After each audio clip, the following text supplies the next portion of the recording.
Every family has a story. How my family became part of a Stone Age Amazon tribe is a story that began before I was born and is still being written today.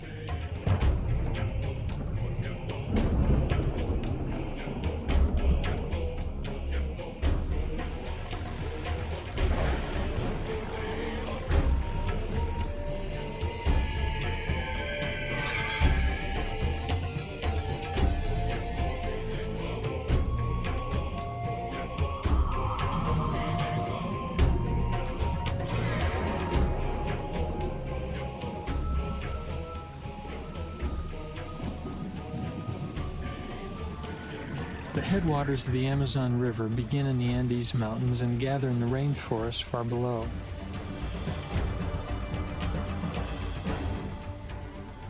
To many people in Ecuador, the birthplace of this ancient river is a cradle of fear.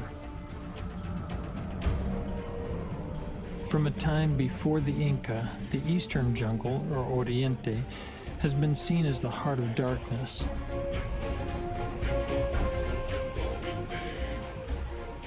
Here was the home of the Waorani. Those who ventured too deep into these forests never returned.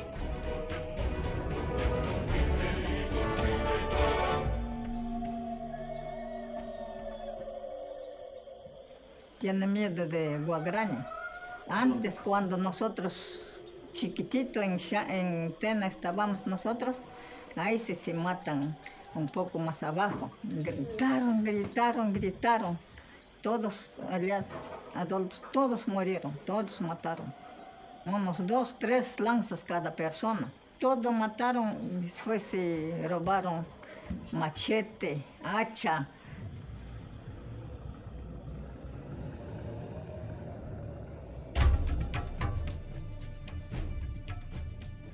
The Quichua referred to the Waorani as Aucas, which means naked savage.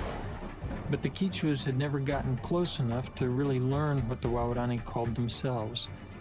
Today, the Waorani are telling what life for them used to be like.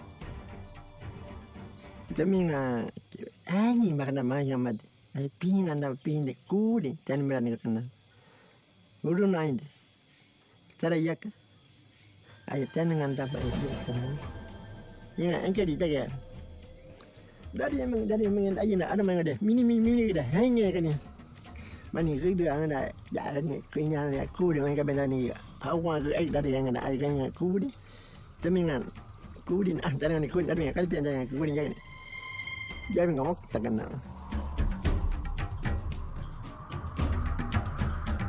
There are no real records from the time of the Inca and the early Spanish conquistadores from which to trace the origins of the mysterious Waorani. Their native speech is unrelated to the surrounding tribes, and it's unlike any other surviving language. Ninyum mempo inde botemo nyanga boy maninyum. Nyo ni me manmai nyane maninyum gura inde. Pengmene botinya mamu gaboy. Ay ya mi wuru wurta. Wakta kekete mempo indi garani mi nyum ana bahta te wenga boy. Ayah buat mana kan? Bego apa tanah dah pengen mana nyemun tanah ni. Mana nyem buat tanah di mana mana ita buat tanah dengan mempah. Mana tanah dengan ini mana yang apa peta. Ayah mana bawa pada peta. Baik kan apa? Itu bidang kaya na. Ini kaya dah apa? Kaya ke tanah. Dai tanah ni berkata. Mana ni tanah mana ni tanah ini ke wipap. Mani na go ta nga. Vena man.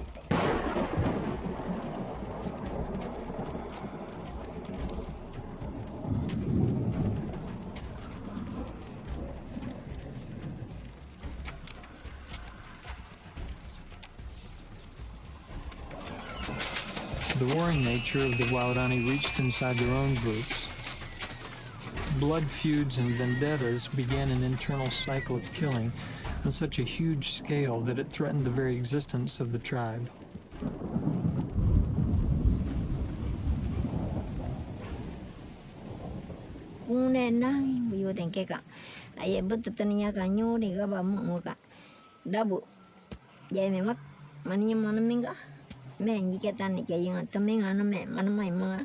Mani anu mga tama jen tama ani tama jen te when that tama nga bet tanya ka urik when nga da mani tang te when one lit and nang go then anda ba. Through extensive genealogical research, anthropologist Jim Yost discovered that 6 out of every 10 adult Waorani deaths for the past 5 generations were homicides.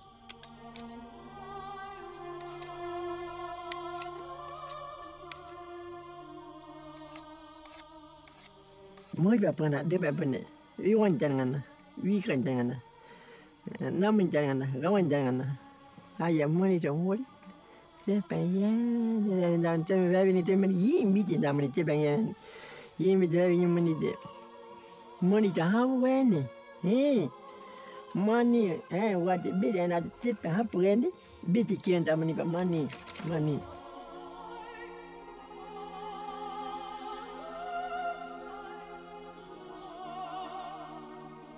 In an environment of killing unimaginable to the outside world, Waorani children grew up understanding they would spear and live or be speared and die.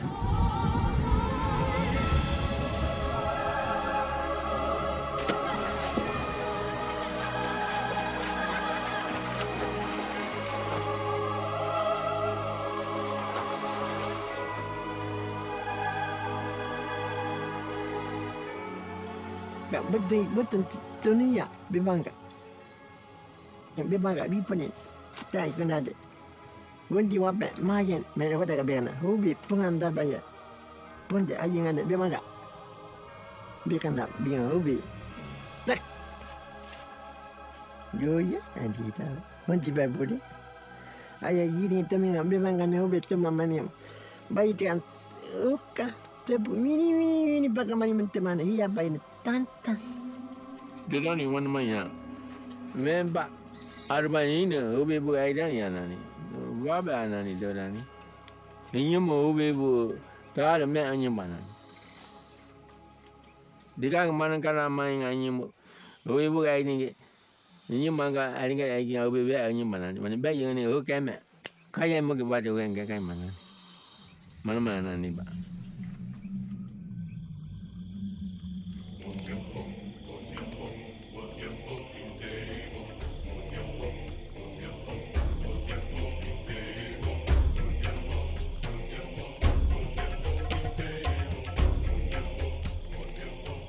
Anthropologists Clayton and Carol Roberchek had conducted field studies with the peaceful Semai tribe in Malaysia when they first heard about the Waorani. Sitting in our living room one night, and on television came the Nova documentary titled Nomads of the Rainforest. And we were just astounded. We'd never heard of the Waorani before, but here was a society that point for point was virtually identical to the Semai. They both hunted with blowpipes and poison darts and spears. They hunted the same animals, deer and pigs. They grew the same crops, manioc and bananas. The crucial difference, of course, was that where Semai is perhaps the least violent society on Earth, Waorani are, as near as we've been able to tell, the most violent. Originally, I started out as collecting genealogies. You'd ask someone, what was your father's name or your mother's name? And they would say, oh, he was so-and-so, and he was speared over here by the so-and-so, and they stuck the spear in here, and it came out here, and when they pulled it out, why his guts came out. You know, you get these incredible bloody stories. It was just an endless litany, because virtually everybody's ancestors were speared to death.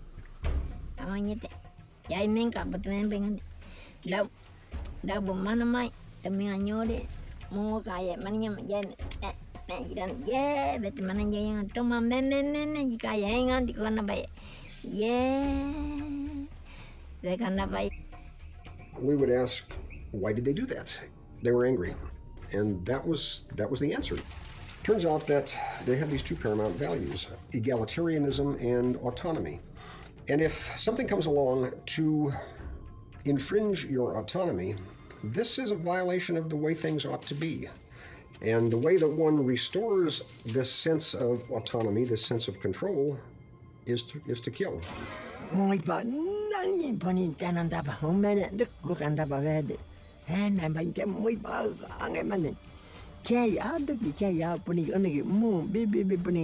kay baik mum kaya nya moi bab kau pati kam ngana ay pernah ay tay ita kam tamanya moi pa tanay tay ngana hanga moi tak ada ita ka moi pa tanay kanda ka cuman nang ipu dikya dengan dia mai tanay ngana abis apa nyung bayu yung. One of the things that was most obvious was that the Waorani have no method, no institutionalized method for resolving conflict. And given that, there's no overarching mechanism for controlling people's behavior. People simply are able to do precisely what they please. Kimon to na itpen minka itana grata ba. Nimonka yue ikita dabo nenkiwi botanya gamba tenana nitaba. There is no precedent in Waorani culture for submerging your own self-interest in the service of a larger group. That idea just hasn't existed in the past.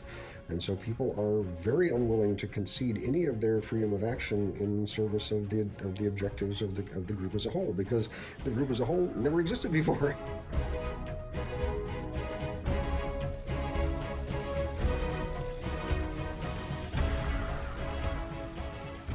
In 1937, the Royal Dutch Shell Company constructed an airstrip below Meta. But they later abandoned all their efforts in the Oriente, largely because of workers lost to spearing raids. Living as they had for centuries, the Waorani successfully held the 20th century at bay, with nothing but chonta wood spears.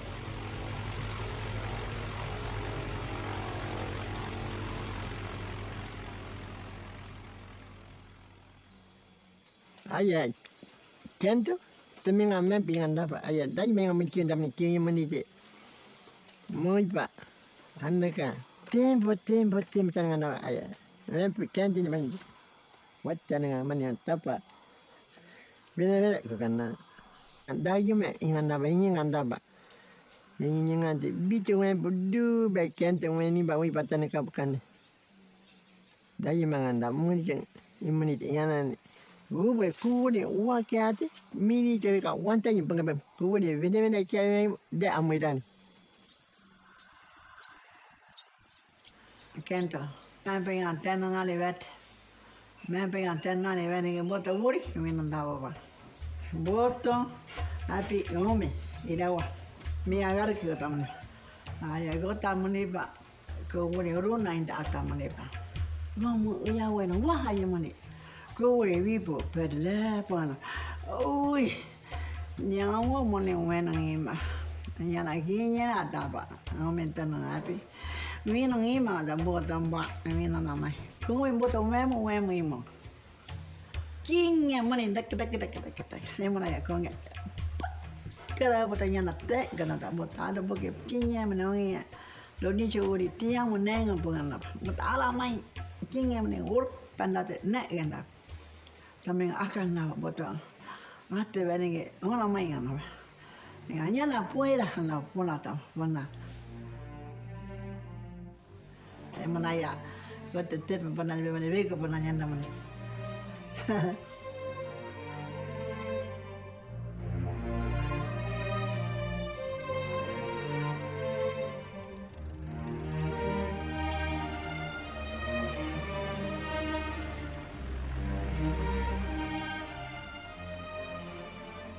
The story of how contact was finally made began thousands of miles and what seemed like centuries away.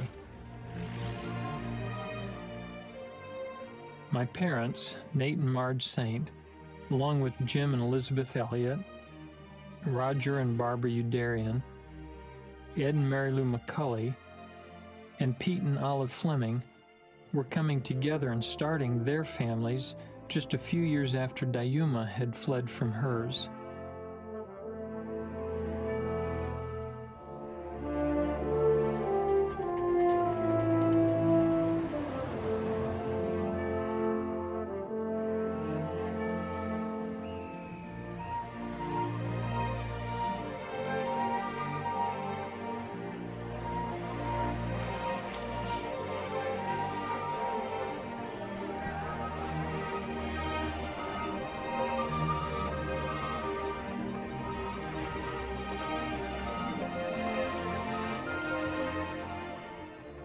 One day in the nurse's residence, one of my classmates called me down to her room.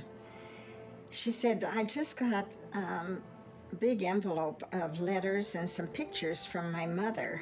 I wanted you to read them and see his picture because my mother has 4 daughters, and I'm sure that she's hoping that one of us will marry Nate. But I don't think he will. I think he'll marry you. He would walk over to the hospital and take the elevator up to whichever floor I was working on. The last night that we did that, while still on the elevator, he said, well, as far as I'm concerned, it's all over but the hardware. And that was his way of proposing to me.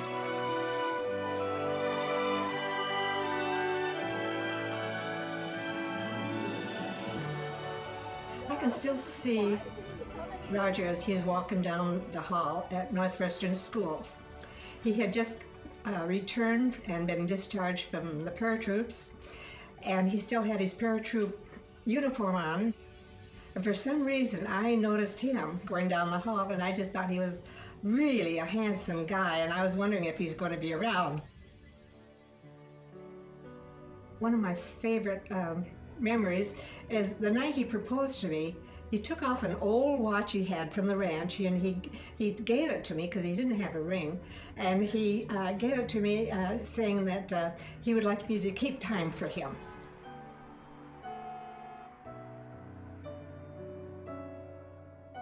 Pete and I grew up together in the same church. Our parents were friends. His mother gave my mother a baby shower when my mother was expecting me.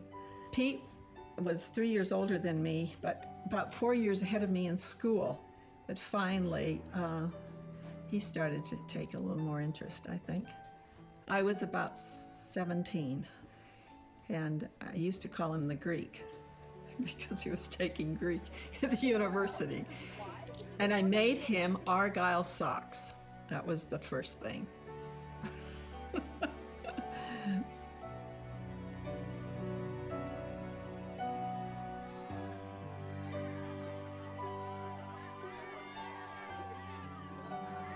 I was working at my home church, and the youth workers wanted to have a big contest for the young people. And my best friend, Martha, had known Ed at Wheaton. And as my special friend, she said, and wow, would I ever like to see him again? And so the church wrote to him, and he came. And Martha was all dressed up, and it was a snowy, snowy day, and I had to walk to church, and I did not feel very dressed up. But when he left, he wrote me back. And instead of Martha, he was tall and handsome. He was had a great sense of humor. And I knew he'd been popular in school, president of his class at Wheaton. I wasn't thinking of getting married at that point, and it was just, he made me want to. We were both Greek majors. We saw each other every day.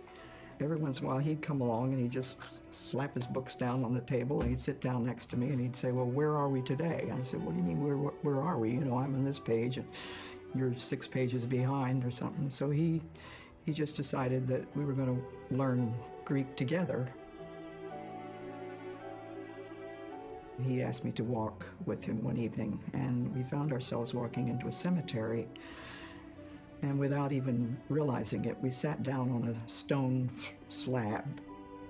We sat in silence most of the time, and we were just in an agony, both of us, because we didn't know what our future would be. And I suddenly realized that the moon had risen behind us and was casting the shadow of a cross between us.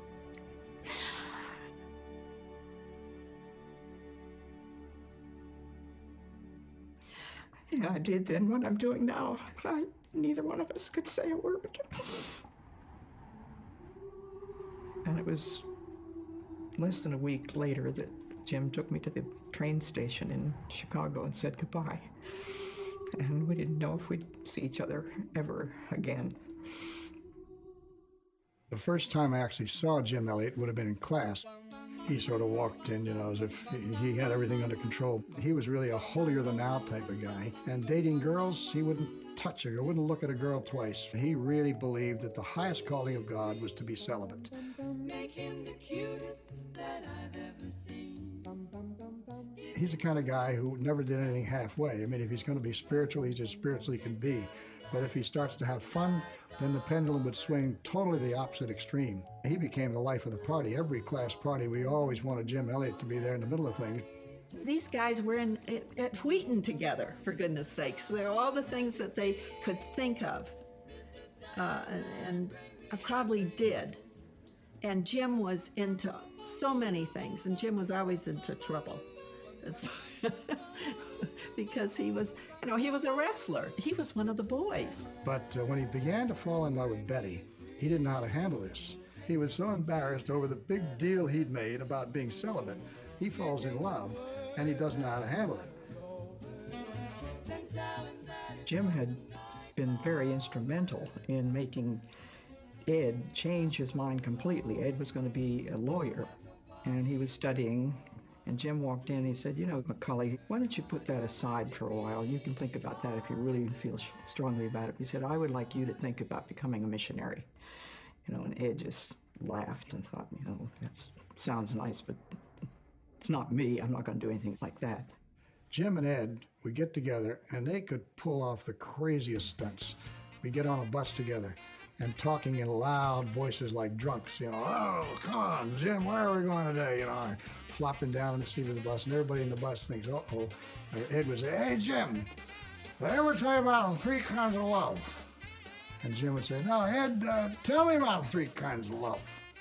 And Ed would say, well, Jim, first of all, there's a love of a mother for her baby. And there's a love of a man for his wife. But there's no love like the love of one drunken bum for another drunken bum.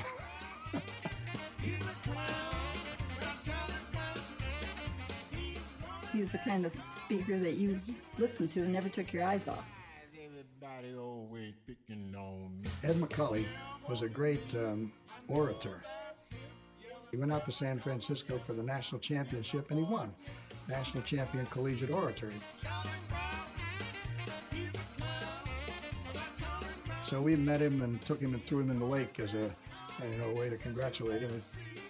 Why is everybody always picking on me?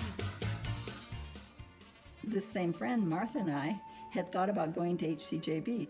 And then when he talked about Ecuador, I was happy to go to the jungle.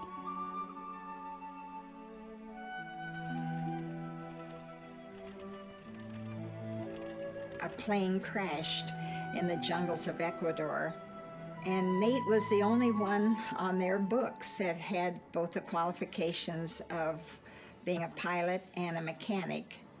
And they contacted Nate at Wheaton and asked him if he would finish his studies at the end of that semester and if we would get married 4 or 6 months earlier and go to Ecuador and replace this airplane. He had the credentials where he could have taught literature in a university. And he was planning to go to Fuller for 3 years, and I would finish off my university training, and everything changed. Jim Elliott appeared on the picture. And I could see when she would tell about Pete going to see Jim, and then he'd come back and he'd break his engagement with her. I knew exactly what had happened. It was the same old story. He'd make Pete feel like this is not the right thing. You ought to be single like the rest of us. I remember it was August, the end of August, when he told me this in 1951. And then he and Jim left in January of '52 and arrived in Ecuador. And Betty Howard arrived a couple of months later.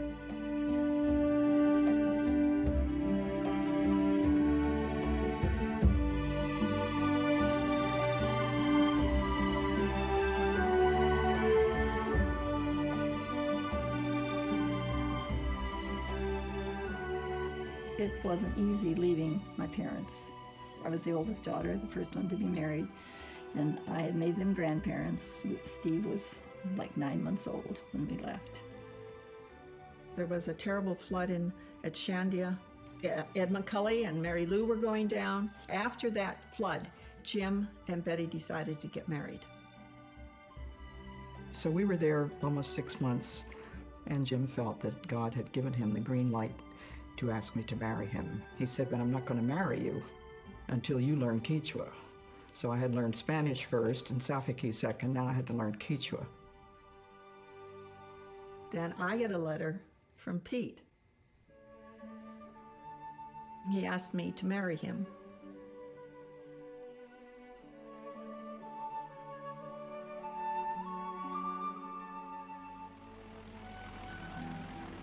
And they came in and put a diesel in, and we had a radio. And Ed was excited. We get to listen to the hit parade on Saturday night. We'll just leave the electricity on a little bit longer, and I'm going to teach you how to dance. Ed loved to dance. His mother thought he was not going to heaven when he went to dances, but he loved to dance. He tried to teach me how to dance, and I could not learn how to dance. And I said to him, and besides, Ed, my mother and dad never let us listen to the hit parade. Here I am, a missionary out here in the jungle all by ourselves with my husband, and you're trying to teach me how to dance. Honey, lay off of my shoes, don't you step on my blue suede shoes. The 5 families worked at different jungle stations, and because Dad was their pilot, the common contact was our home in Chalmette. Missionaries would stay with us on their way in and out of the jungle.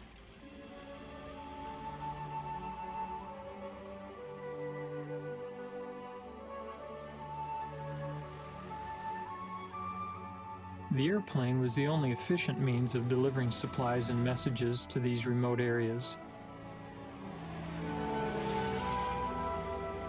But where there was no airstrip, Dad and Nate invented ways to deliver the supplies.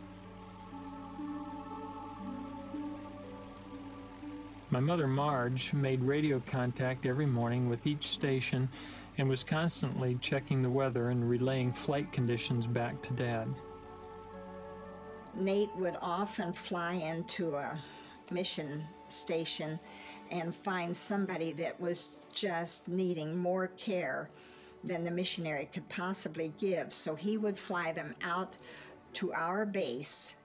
So immediately we began to think of the need of a clinic and then eventually a jungle hospital. Nate called in one day and said that there was to be a hospital built in Chalmette and they needed someone to oversee it. Roger Udarian stayed at our home to help build the hospital and got to know Jim, Ed, and Pete as they came through.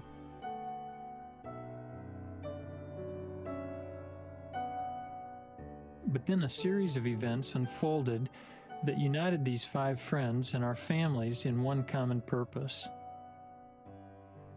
And there were 2 Auca girls that had left their tribe. Jim decided to walk over there, which took him about 6 hours or so. We really didn't know much of anything about the Aucas. That was the thing that was so riveting. The people who lived in the areas, you know, they were scared to death of the Aucas. My Aunt Rachel was working in Peru with Wycliffe Bible translators. While she was visiting us, she heard that there were Auca women working at Hacienda Isla and went to visit Dayuma. Bota 15 años, bota teníamos que nemo ela. Malama que nemo betingan. Nemo betingan. 4 años nemo talang que nam ela. Aunt Rachel arranged to stay in Ecuador so that she could learn the Waorani Auca language from Dayuma. These 2 women found almost immediate common ground. They both liked to talk and especially to tell stories. It wasn't long before each one was understanding some of what the other one was saying, and Aunt Rachel began to come to terms with Dayuma's violent past as she pieced together her complex language. This particular day, Ed and Nate were in the airplane, and 2 Quechua Indians were in the back seat. And all of a sudden, the Indians said, "There they are, Auca houses." And so they lost altitude and came down closer, marked it on their grid map.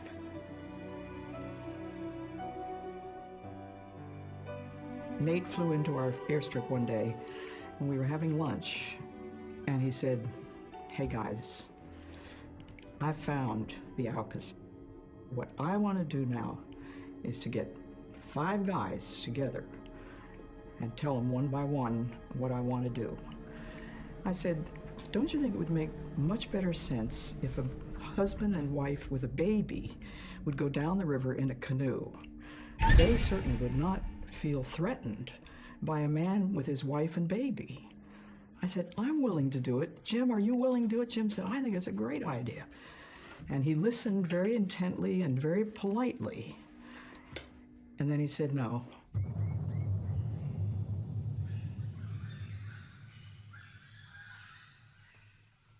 They found the Alcas, and they were all joyful about it. I wasn't all that excited. I was fearful.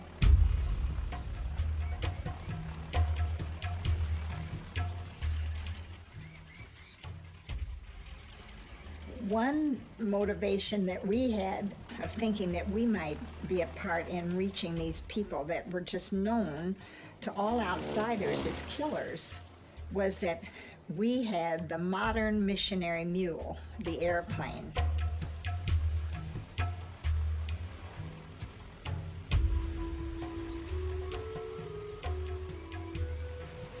While Nate had been at college, he was dangling a pencil on the end of a short string one day, and as he made the circles smaller up above, pretty soon the pencil just almost stood still.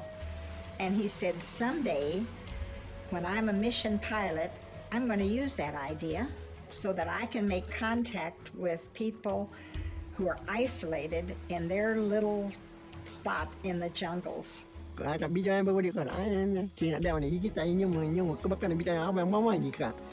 Dah dia punya mana? Punya ini punya dia dengan 3 dia nama dia dengan apa yang kawan dengan bukan dengan ini nani. Wah punya kapan? For 13 weeks, they took gifts to the Indians. Ya, anda anak ni, nanti kita tahu yang punya.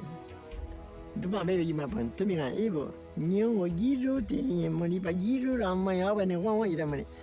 Punya, dah jema.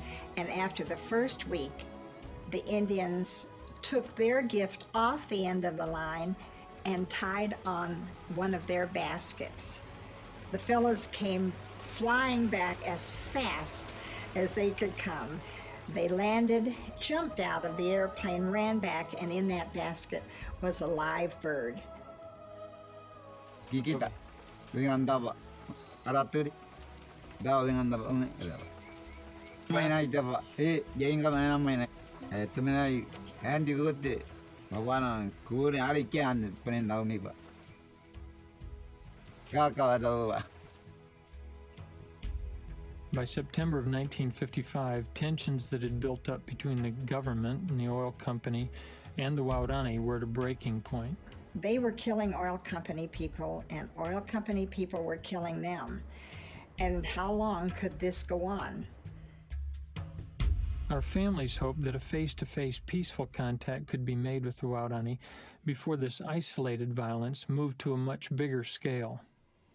When the flights were accepted so well, when they began sending back gifts, it was like, maybe this is what they've been waiting for, somebody to show them that they care about them. Nate had located a sandbar near their houses that he thought he could land on. The first time I met Roger was out in Puyapungo. Nate flew him out to see us.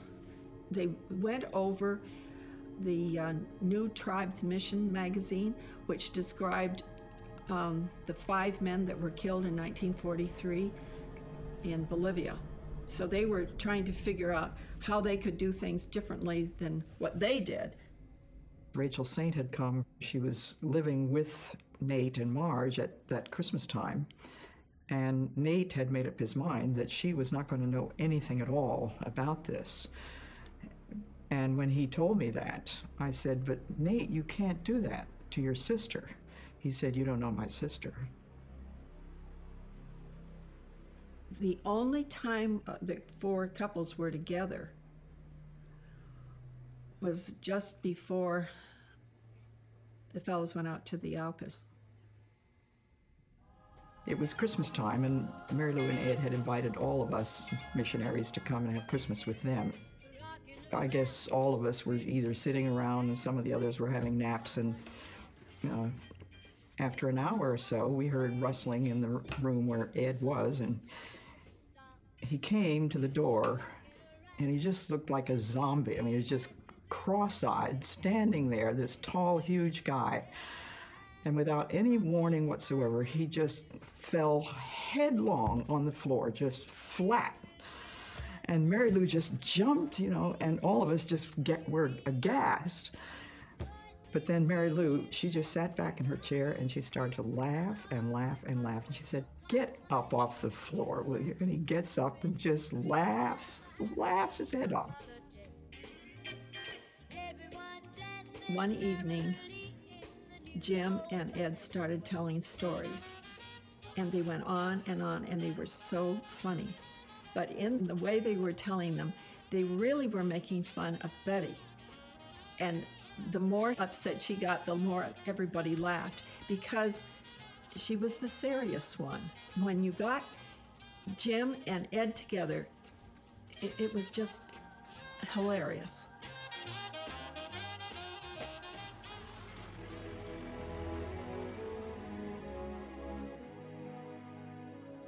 It must have been that last Christmas, because I doubt if I would have remembered the Christmas previous to that. I remember we got, Kathy got a red blanket and I got a green blanket.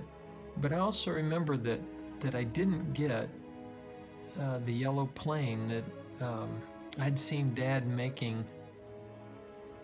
It was clearly just like the PA-14, and I was sure that was for me. And I kind of wondered about that. Jim had made a tree house that was to be flown in just piece by piece. Mary Lou and I were making bread and different things to send along with them. I thought, I can't keep my husband home just because I have a fear.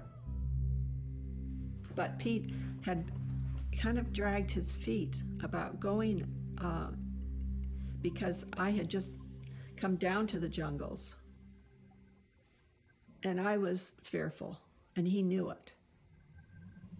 Ed and I went for a little walk. It was at Elliot's house. And I said, "Ed, it doesn't sound to me like Jim or Pete and maybe even Nate are as sure as you are that everything's going to be safe." It was when they were talking about guns, and whether they would take a gun and what they would use a gun for. And Nate left our aviation base on late Monday afternoon. I can remember getting his clothes ready and sending some extra food. We've been in on this thing together so much, there was no reason for him to say anything special to me. And the day came when I saw Jim with his pack on his back, and he opened that door, and he walked out of there, and he slammed that door behind him, just exuberant because Nate had flown in. And I thought to myself, chances are I'm not going to see him again.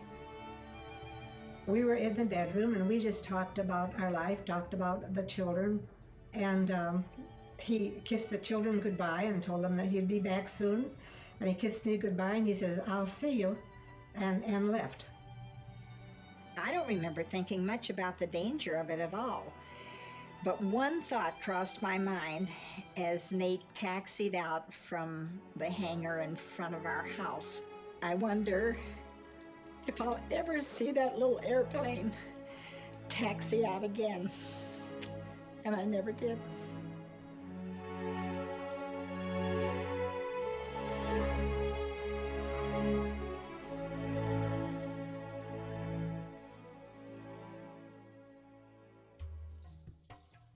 On Friday, January 6th, 3 Waorani appeared at the camp that the 5 men had called Palm Beach. This is actual footage from that first encounter. They named the man George and the younger of the two women Delilah. Notes from Dad's pocket journal tell what happened that day. Ed up the beach, Jim at the far end, Roger in between, 11:15. Heart jumps. Jim helps them into the water and across. Lunch talk, present model plane. Cameras, no trouble, take pictures of younger woman. The girl peering up under the cowling and rubbing her skin against the smooth plane fabric and swatting flies on the elevator. Roger coats man with repellent. Asks for plane ride. Ed puts sweatshirt on him. Showed no fear. Recognizes home. Calls again and again around. Expression of delight on face of young man on the platform. Nagigurian. Temenga apeninga ape kandava nagiguri. Temenga avende wate. Butimu ape kandava.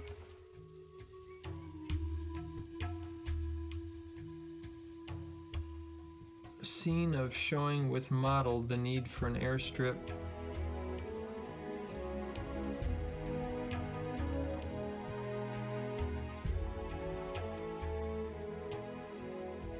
Not easily distracted or alarmed. 4:15, decide to fly again. George decides to go along. We say no. He puts his machete and envelope of valuables in and looks at Pete as though he had already said it was okay and climbed in. On the way over, we finally got Marge. Great rejoicing. All 3 wives were on the radio. It was an off frequency, but Mary Lou and I were on one, and Elizabeth was on another, and Olive and Marge were on another. And so we could talk to each other and talk to the fellow. So it was exciting when Nate told us that they had contact and that they were right there with him. Careful inspection of little plane with evident delight after second ride by George. George seemed to understand he couldn't go when Pete got his seat as we got ready for our return to Centerville. Finally, little gal walked off down the playa. Man called to her. She kept going. He followed her into the forest. Old woman stays by the fire, talking a blue streak with Roger. That night, Nate was able to tell Mary Lou and I more about it because he flew the plane home every night to keep it safe. So we got in on a lot of the details, perhaps, that the others didn't at that time, at least. The Waurani told me later that George's real name was Nankiwi and Delilah's was Gimare. Nankiwi wanted to marry Gimare, and Gimare's brother Nampa was angry about it. Nankiwi's first wife had been speared. He drowned the second one and had already taken another before demanding Gimare, who was Dayuma's sister. She had come to the beach because she wanted them to take her to see Dayuma. The older woman was Mintaka, Gimare and Nankiwi's self-appointed chaperone.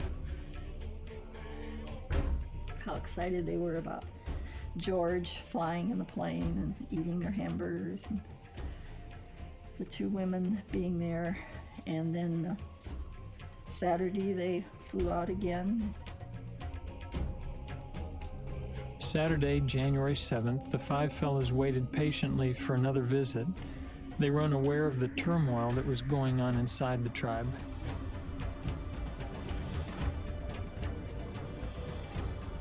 Nankiwi, Gimare ni munga boy man munga de. Teminani hai nani bangana jabat. Gimare wori inde pinde ande ponende panyangande. Munga boy manyangande. Ba nani neki wori pinde tane moenga mini manga bininge. The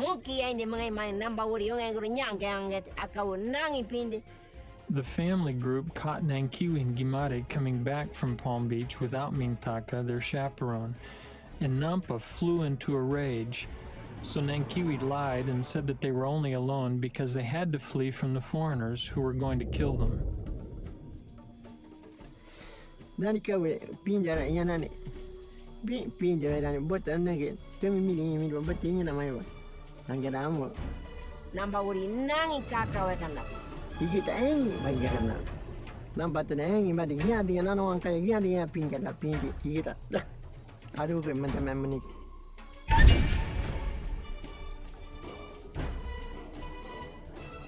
Namba uri. Ko ai kita ni tanamina tanangi ma ko anga gurani.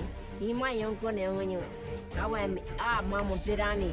Gurani veni buta wa anga ngonyo ma tei yamani muri kini.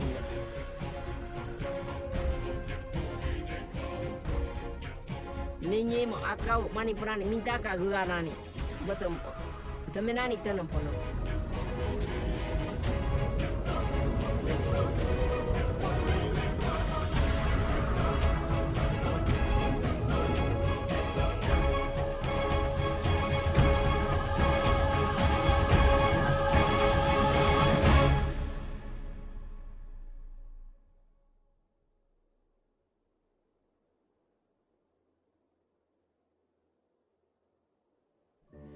And Sunday, his last words, I believe, were pray girls. I don't know why he called us girls, but we were younger then.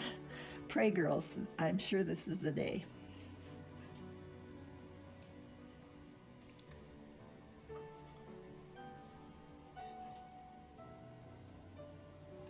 And it was the day. That night I had a dream. I saw the plane and I saw the bodies around the plane. And I just woke up and just in great fear.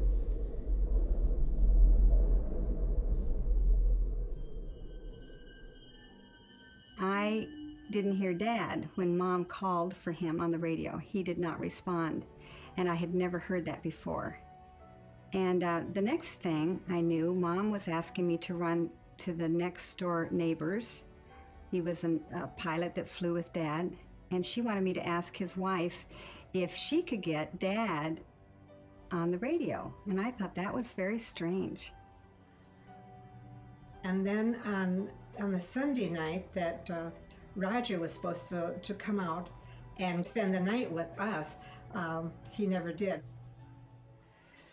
Bethy was not quite 4 years old, but she had a special dress that she'd brought with her to Artahuno, and they got dressed up, and they went out to the airstrip expecting the plane about the same time they'd usually come, which would be before dark. We went down to the strip, Beth and Jerry and I, and we waited and waited, and there was just no plane that came in.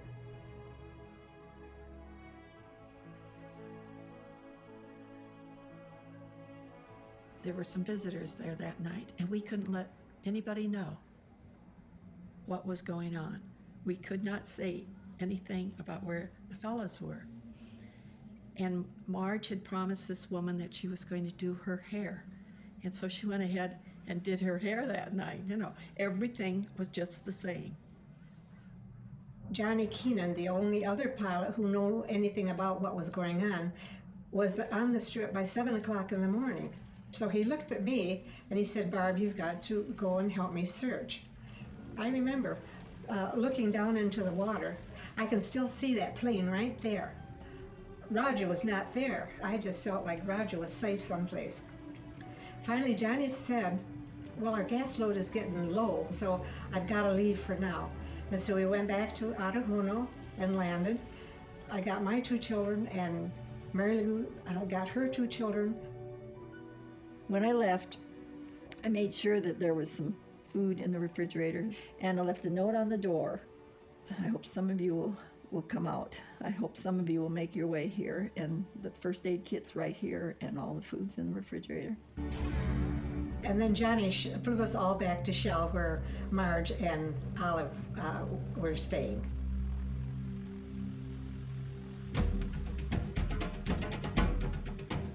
MAF had a radio network in the jungle, and Marge handled that every morning. She would go from one station to another station, but this morning, she went right straight to me. And she said, "Something's happened to our husbands. They down in Alka territory, and they had a good contact with the Indians, but they were supposed to call us yesterday afternoon, and we haven't heard a thing from them. She said, would you be willing to go down there and see if you could help? Marge asked us to come back on, and she said, we have not heard anything from the 5 men since yesterday. And Rachel was sitting right there, and she shot up off that sofa, and she said, are those guys in Auca territory? When Mom announced that the 5 men were out of contact, a search plan was put together. Word spread through the missionary community and telegrams were sent back to relatives in the States. Because the operation had been a secret, the telegrams were the first warning most of the parents had that their sons were even in Waodani territory. HCJB, a radio station in Quito, started sending out shortwave reports that were then rebroadcast by NBC in New York. Yesterday, the Voice of the Andes was notified via shortwave messages through the Ecuador Jungle Radio Network that 5 missionaries who were making a survey in dangerous Indian territory had been out of radio contact with their base for over 24 hours. It was reported that the Missionary Aviation Fellowship plane that flew them in had been spotted from the air on a river bank or the beach of a small island in the river.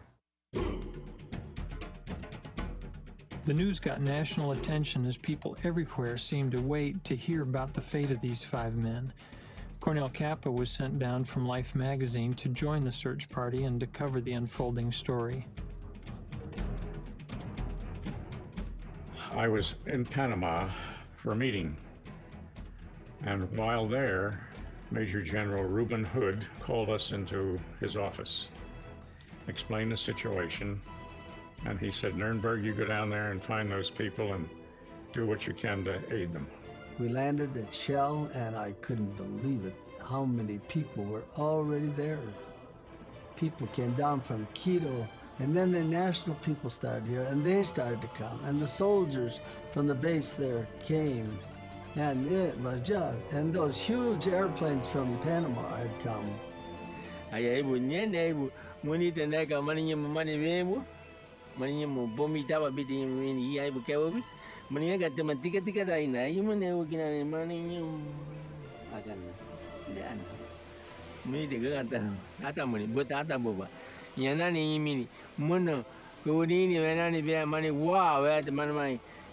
Ibu dengan mama wi kiate ate onko ngade tiam te yang berkani ba kiminian. Ya inanian. Aga nanida. Kunga tana mayin tana namai. Lepe bera mai. Mayin tana namai. It really hit me that something very big was happening in our home because there were people everywhere.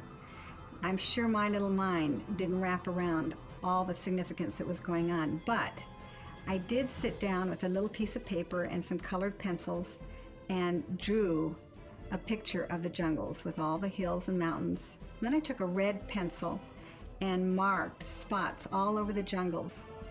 And I wrote either on the back or the bottom that people should look for my dad in the spots that I'd marked with the red pencil. So there was Quechua on each end of each canoe. We had 5 canoes. Then there were soldiers in each canoe, and they had guns, and they're sticking out each side with a gun. It looked like the Spanish Armada coming down the river. When I first saw the airplane that had been hacked up, I felt that they were all dead. I shot into the jungle just to make sure that the people knew that I was there. They radioed from the helicopter telling us that there's some Indians coming. And I see right away they're Quechua Indians. They said, we've been down to the beach. Ed McCulley, we found him, and he's dead. And here's his big shoe, and I guess it was his wristwatch. So I walked into the jungle found the treehouse, climbed up into it. I felt at the time that these Indians had been up there. Buto awa inyo mo play. Temenani monani. Buto mani nyo mo ga gudingi mana mai net wend a angunda. Angunyo mo tay tinamani. Wuri.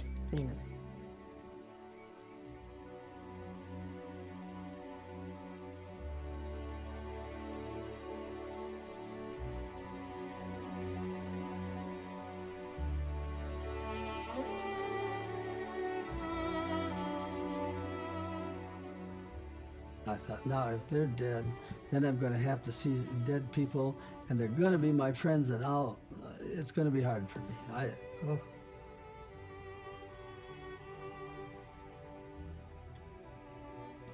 Well, we came around the corner, and the Indians saw the plane first, and they yelled, "Airplane, airplane!" Frank, regardless of how you feel, you got to go. Well, I'm leading the party, so what am I going to do? I got to organize this thing and get it done. And then the helicopter came. I didn't know that they'd been there earlier in the morning, but they got out, and the Major Nurnberg flapped his leg, meaning I see a leg down in the water.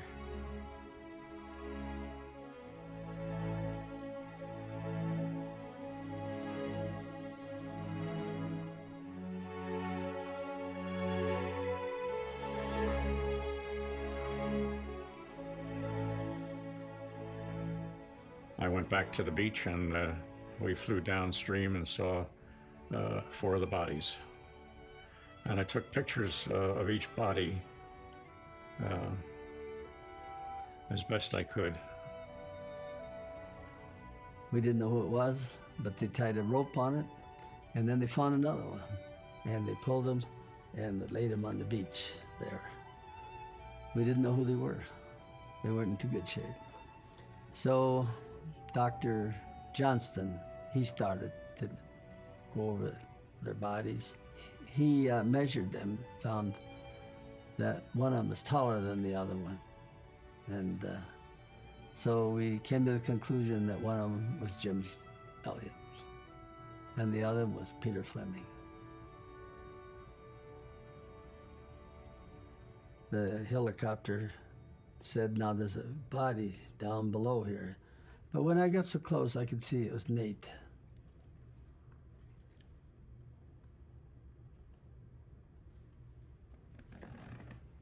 We pulled up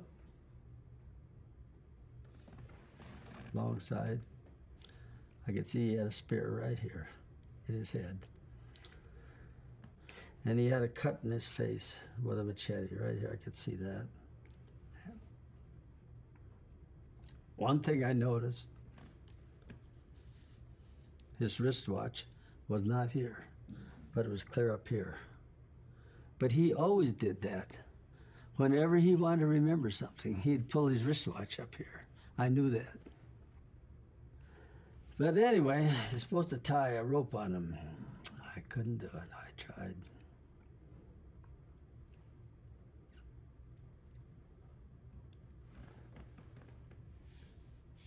Couldn't do it.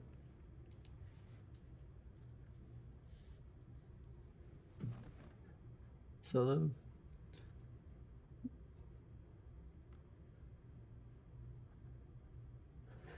the missionary that was with me, he saw I was having trouble.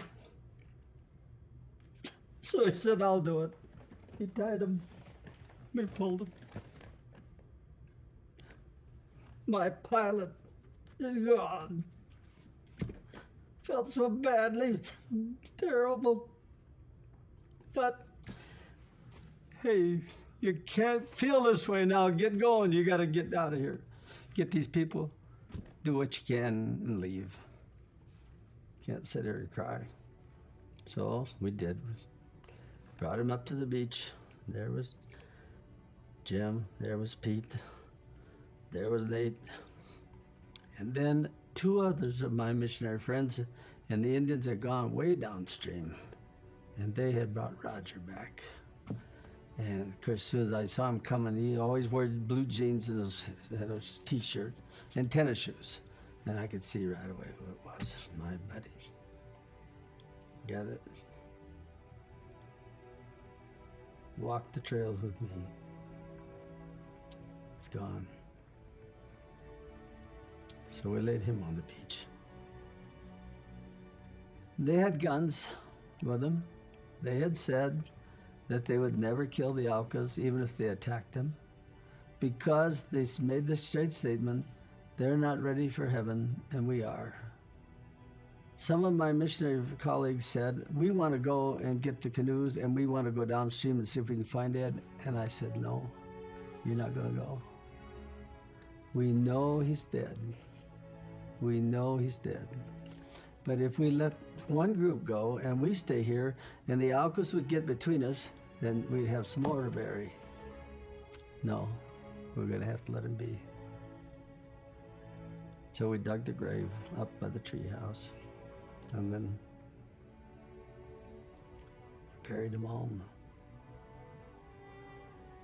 I had the short funeral service. But while we're having that, the rain came over. Oh, it just got black.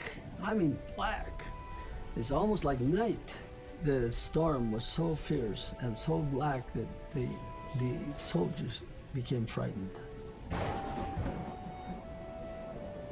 I stepped on something in the river. I was feeling around and I felt something under my foot. And I reached down and pulled up, and guess what it was? A camera that they had used to take pictures. Well, there's a camera. Mr. Kappa said, I want that camera. I think if it's got film in it, that I can get it in my laboratory, I can copy the pictures that's in it. What if one of the guys came out? And sometimes you even dreamt that maybe, maybe they're going to walk out of there. This was all a dream or something, and they're going to come. But then one afternoon, while I was putting the children down for their nap, Marge called me down to the radio room, and she told me that all 5 of the fellows had been found.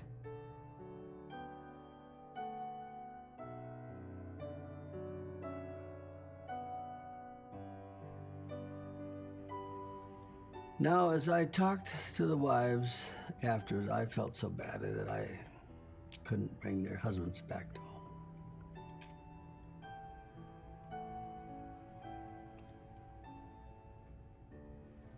But as I talked to them, I could feel that they were in this thing just as much as the men were.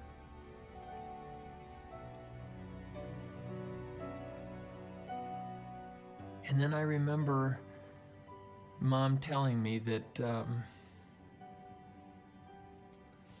I remember her telling me that Daddy wasn't coming back. And I don't have any memory of it being sad. It was just Mom telling me that Daddy wasn't coming back, and I wanted to know where did he go? But I already understood a context that Mom and Dad believed that when your body dies, that isn't the end. And I think I have a vague memory of Kathy going into a different mode. And I didn't quite understand. There was something that she understood that I didn't understand. Pete's parents did not know that he was going out to the Aucas. And they got this telegram, and they couldn't figure it out. And just as they were trying to figure this out, the news people were at their door wanting to have an interview with them about their son.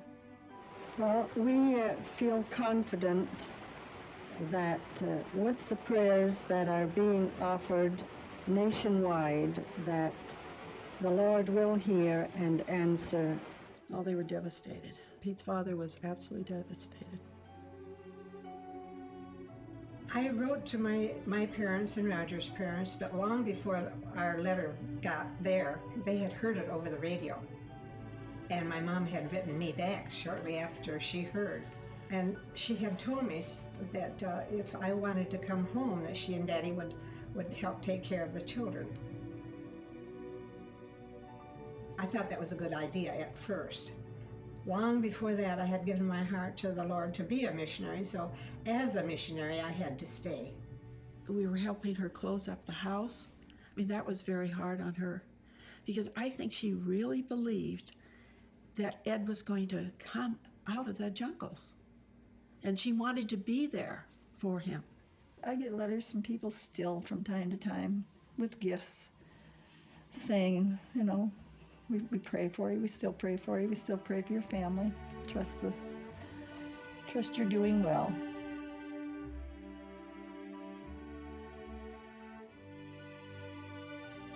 Elizabeth Elliot stayed in Shandia with her daughter Valerie. But then two of Dayuma's aunts, Mintaka and Mankamo, came out of the jungle just like Dayuma had done years before. Two Quechua men appeared at the door right about 12 o'clock, and they said, "We've got two Auca women at our house. Do you want to see them?" And of course I said yes, instantly. And so I threw a couple of things into a carrying bag and I set off down the trail. Here are these two girls, and nobody could understand a word they were saying. I said, "Here, you get in here and we're going to go back to my house."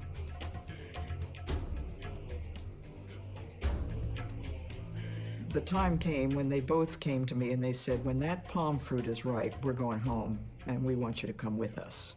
And I said, "Do you think your people will spear me the way they speared my husband?" And they put their arms around me and they laughed and they said, "Of course not, you're our friend." Dayuma and Aunt Rachel and Elizabeth were convinced that peaceful contact with the Waorani was needed now more than ever. Men going into the tribe would be killed on sight, but they knew that women just might make it, in the same way that the Waorani women had been able to come out. So the time came when Dayuma and the two Auca women went back to their people. Dayuma was gone for about 3 weeks before she returned to Arahuno with a small delegation of Waorani and an invitation for Rachel and Elizabeth to come live with the Waorani.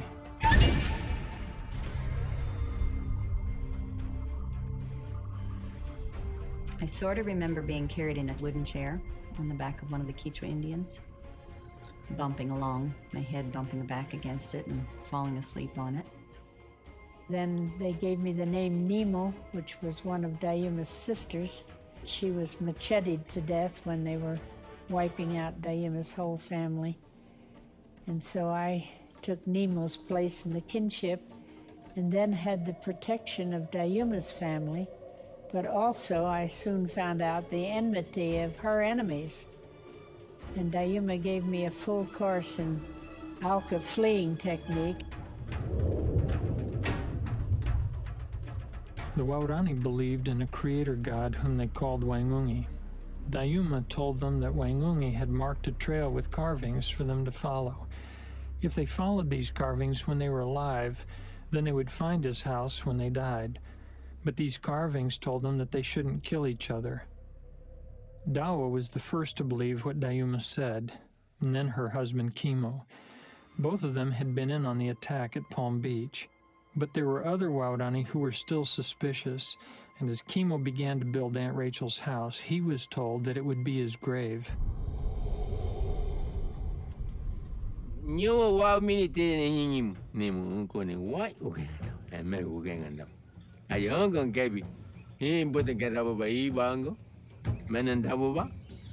After 2 months, Elizabeth came out of Waorani territory for supplies. When she went back in, my mom Marge went with her to visit. Every now and then they would ask me if I wanted to go with them on their trips into the jungles, and on one occasion I saw what looked to me like a perfectly good trail going off to the right, and I said, "When do you go down here?" And they looked at me and they said, "We don't go down there." I said, "Why not?" "Well, those guys are killers down there." I said, "Well, you're killers. You've been killing people for all these years." And they would laugh over that, you know. "Yeah, well, we've killed people too, but those guys are real killers."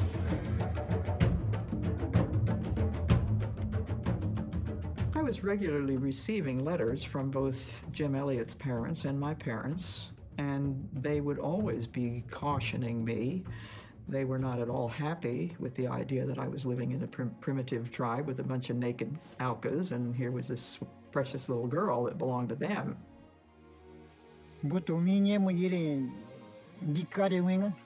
Tomenga unkiyenga entungandapa tomenga waurani mengari nga mantemunani ay boto mono tomenga tono gia uwimpote patati uwimpote. Dayuma, of course, was the preacher, and Dayuma every Sunday would corral everybody, and tell them, this is Sunday, this is God's day, so you have to come and I'm going to teach you the Bible, which she did. In the meantime, Rachel, during the week, would be teaching Dayuma. Mom made another visit, this time with Marilou McCulley. They were greeted by the very same people who had speared Dad and his friends, but who now expressed regret. The settlement was called Tijuana, and work on an airstrip was underway. It was only when new information became available to them that they could see that there were in fact other possibilities. Rachel and Elizabeth wanted people to believe that there was a God and he wanted them to stop killing. The other information that came in at the same time was that there's another world out there, because the two Waorani women had now been living outside for, in one case, for a good number of years. For Dewey, later on, he then realized what the pilots were trying to do, that they were trying to come and bring them the word of God, he would say, to tell them about a different reality. But I always remember Dabo, who was one of the older generation, and he was going to tell us a story. And when he started, he said, we were almost down to 2 people. And if Nimmo and Gikade, Rachel Saint and Elizabeth Elliot, had not come, there would have been no one left. That's impressive. He really thought that if they had continued in their pattern of behavior of revenge and retaliation spearings, they would have killed each other off. And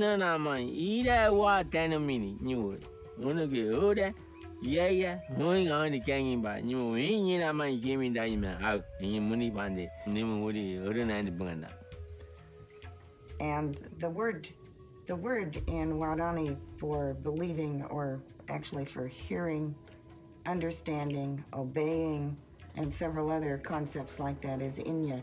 And so that they use the one word and it glosses a whole bunch of things. To hear means, in that sense, to truly take it in. Not just to hear, but also to understand and assimilate.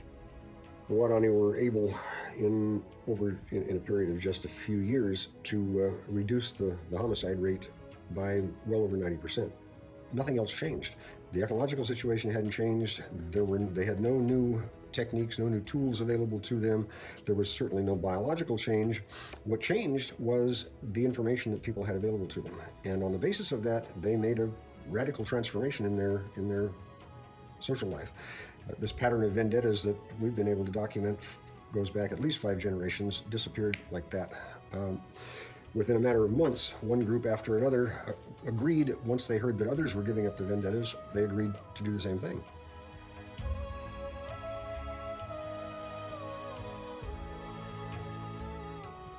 Aunt Rachel and Elizabeth had very different approaches to helping the Waorani. To avoid the ongoing tensions, they felt that it would be best to separate. 2 years after entering the tribe, Elizabeth with Valerie went back to work in Shandia. Then 2 years later, they returned to the States.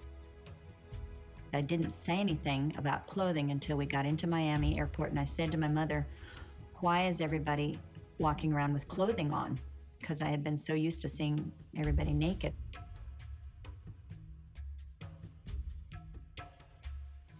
The very first time I came into the tribe, they didn't know what to make of me. I don't think they knew if I was a girl or a boy. Of course, I didn't know that then. And then one of the old grandmothers came up and she grabbed my pants and pulled them out and started giving everybody a running commentary of what she was seeing, which to a 9-year-old boy is a little bit intimidating. After that, I can't remember any adjustment at all. They just made me feel like part of the tribe. I do remember one time that Aunt Rachel said to me, Kathy, you lost your daddy with a spear, but do you realize that every one of these children, and most likely every one of the adults, has had some relative speared to death? And you haven't gone through anything that they haven't gone through. My first feeling about my father being killed by these same people was that it made me more one of them than it separated me from them, because a number of my friends' fathers had been speared. I was just one of the crowd. My father had been speared too. When I was in high school in the States, I decided that I wanted to be baptized. And I wanted the people that baptized me to be people that had had a significant role in my life and in my spiritual development. Me enyente mepo wodi de veki muimba bigam bad pomita.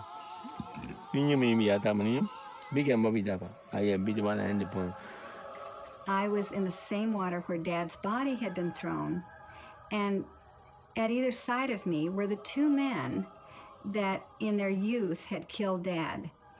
And all I knew was that I really loved these two guys. After 30 years of living out in the jungle with the Waodani, Aunt Rachel was diagnosed with cancer. She was treated in the United States, but when she found out that she was dying, she wanted to return home with the Waodani, whom she really considered family. She died on November 11th, 1994, and I traveled from Florida to join the Waodani in burying her. Then the old people that had known me and taken care of me and adopted me into their families came to me and they said, we want you to come live with us.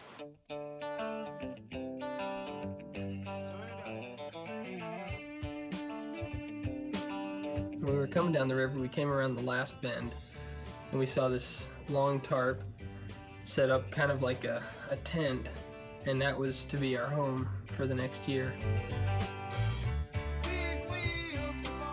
We cleared out the brush and everything around where we were going to put the house, and we actually got in the beams. And I think that was probably the time where I decided that I wasn't going to be working on the house, because every day, at least once a day, my dad and I would get into it. I like to play, and my dad was, let's find a project to work on, that'll be fun. I was, let's get the project over so we can have fun.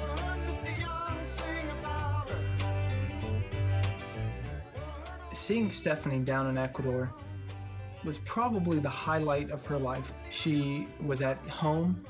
She was basically a blonde-haired Waodani. They named her Nemo after Aunt Rachel. I remember meeting Minkai the first week we were down there. And I remember this older Waodani guy who would walk by my hammock. For some reason, he would laugh a lot of the time. I love joking around, so I started poking at him through my mosquito net. I remember trying to get Minkai to be quiet, and I would go, shh, Minkai, shh. And he would just look at me and say, like that. Usually we would do that to his wife. We would get her attention and then do that to her, and she would just scold us.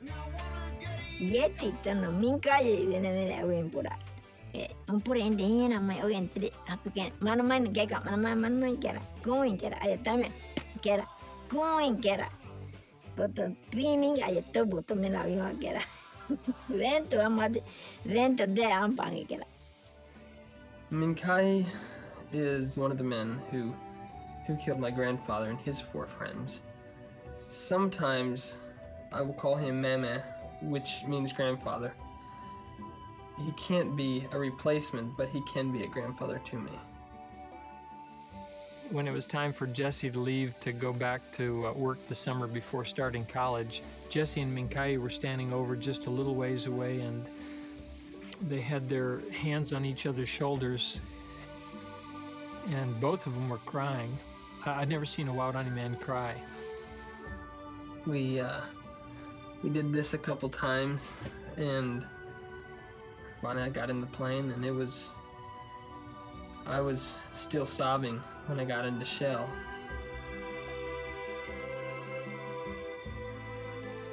Jesse came to me and said, "Hey, Pop, there's just one thing I'd like for graduation. I'd really like for you to bring grandfather Minkai up here to see me graduate." And it was really special to have Minkai here for my graduation. He was there in the stands as I walked up and got my diploma. Minkai got to come to the States, and that has started these visits. He tried so hard to master bathrooms. You know, he went in to take a shower one night, nothing happened and nothing happened. So I went in to see what was happening, and Minkai was standing in the shower, but instead of there being 2 faucets, there was only 1. So he was just trying to think this thing through. Well, the next house we went to, he went in the bathroom, nothing happened. I went in, and this time he had this one faucet, and he was turning it back and forth and nothing was happening, because that one you had to pull out first. But then we went to this one house, and Minkai went into the bathroom, and I heard the water come on, and I thought, finally Minkai can run his own shower. But then I started hearing this banging, it sounded like he was tearing that bathroom apart. So I pulled back the shower curtain, and there was Minkai all curled up down in the bathtub. And he looked up at me and he said, "Bobby, the foreigners all being fat, how do they get under this little thing?" He said, "Some of the foreigners are so nice that even when you're driving, you just stop by their houses and you go to one of the openings in their walls."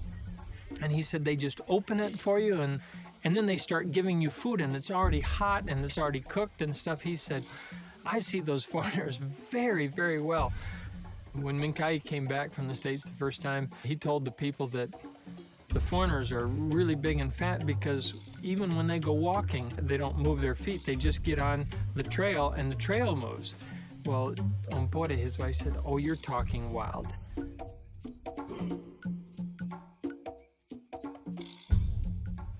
Minkai just kept saying, "That's why all the foreigners are fat. They don't walk, they don't climb, they don't make gardens." When they got to that one, she just said, "Well, how are they going to live then?" Minkai said, "They have these big food houses." And he said, "There's just piles of food."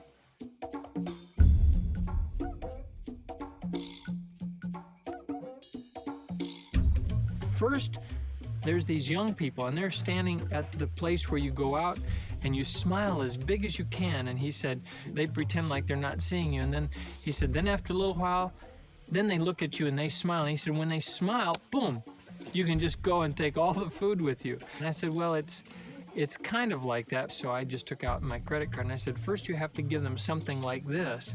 And Minkai looked at all of them, he smiled, and he said, they just give it right back to you.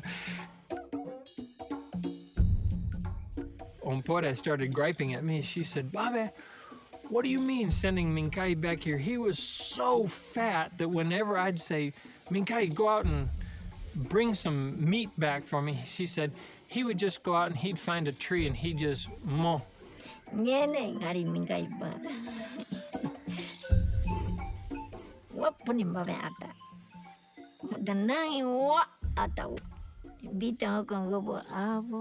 Noi kama makan gobo avo tienta nani ya kuri manama ya kana tavo ai ken boton ken yam manin ken ya boy mai pan wa ken di kenda boton vete wa ken yam poni vi ken ne mo batte babe. The Waurani loved to watch movies. I do remember Minkai and Tamenta watching some of the World War II videos that we've had here, and a lot of the bombing, and they would ask questions about, why are they dropping those? And they're dropping them to kill people. Well, how can they see those people? How do they know who they're killing? And they said they don't, they're not trying to see who they're killing. They're just killing everybody that's in there. And they just could not imagine that anybody would be so savage as to go and kill people that they didn't even know. When they heard about Columbine and some of the school shootings, they just said that's just how we used to live. Waorani are, to a great extent, very much like us. They are independent, autonomous, self-reliant, brave. All of those values that Americans hold dear, the Waorani represent in their most extreme forms. Americans cannot help but admire them. On the other hand, there's kind of a cautionary tale there.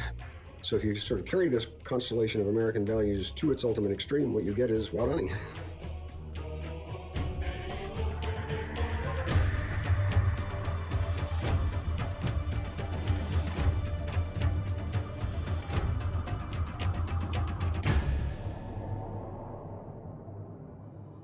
In Ecuador, the Indians are the lowest class, and among the Indians, the Waorani are the lowest class. So the children really don't want to be identified as Waorani. Ini nani? Ini wedding daw. Nyu tina men kaka web. In the long run, they're certain to be simply submerged in the groups that surround them. Let's say you're elected a president of ONAI, the organization of the Waorani. They were having to travel around by foot. I mean, unless an oil company or some other heavily endowed sponsor is willing to foot the flight expenses, traveling around foot from the headwaters of the Yasuni clear back over to Tueno is a huge amount of trouble.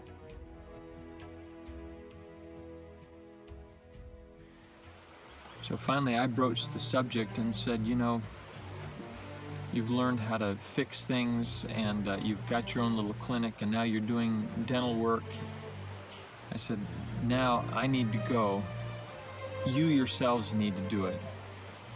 And then the Waorani came to me and they said, Babe, who's going to do what you've been doing now? And I said, people, you need to decide that.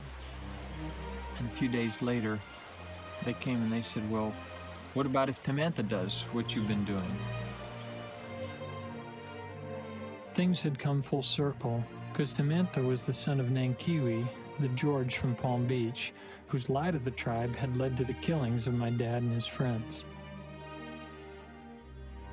Only a few months after those spearings at Palm Beach, the tribe got angry with Nankiwi again and speared him too.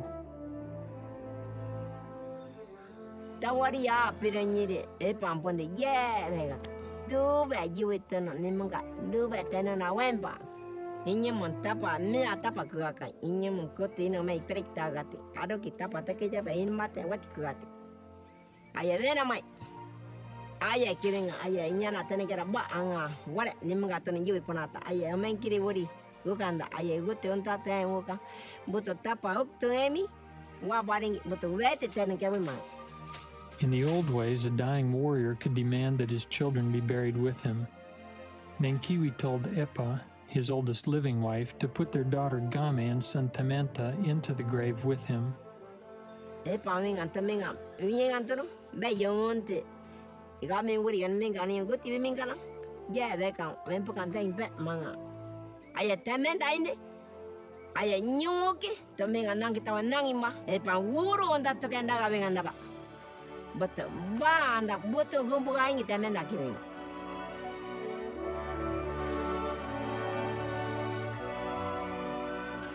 They had realized that all the things that we'd been doing together really centered around the possibility of air transportation.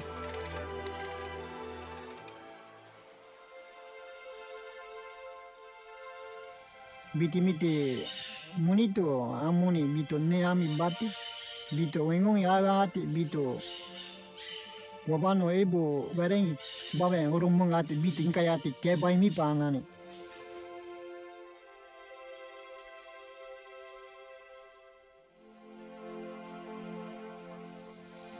Di montono aban kete andi ko kimyanga minkai tono kondate awe minkai tono gia muen kare ei ke wote monti ti engete. For 10 months, without any mishap, he maintained, operated, fueled everything, an aircraft. Na nyu mani we ko ta ibu ka nyu wa pone wenenge wago. Inkai keta te perongi inyinte. Wenenge kerani nani jeke buimbandi. Jeke inin tapupa. Gumunga mabang me. Monongi bimo. O nai wiwain tende pukenti bamin tubenani. Mani ati moto ende punti ni mumpari mamu betabu.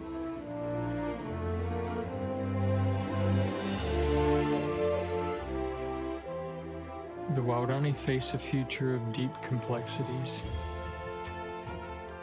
But anyone who visits them is moved by their simplicity.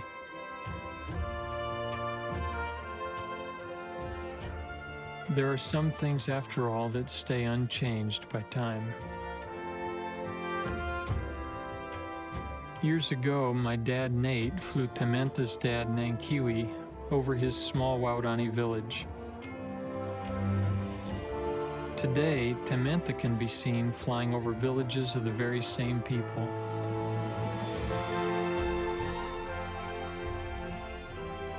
When he looks down, I know he sees family.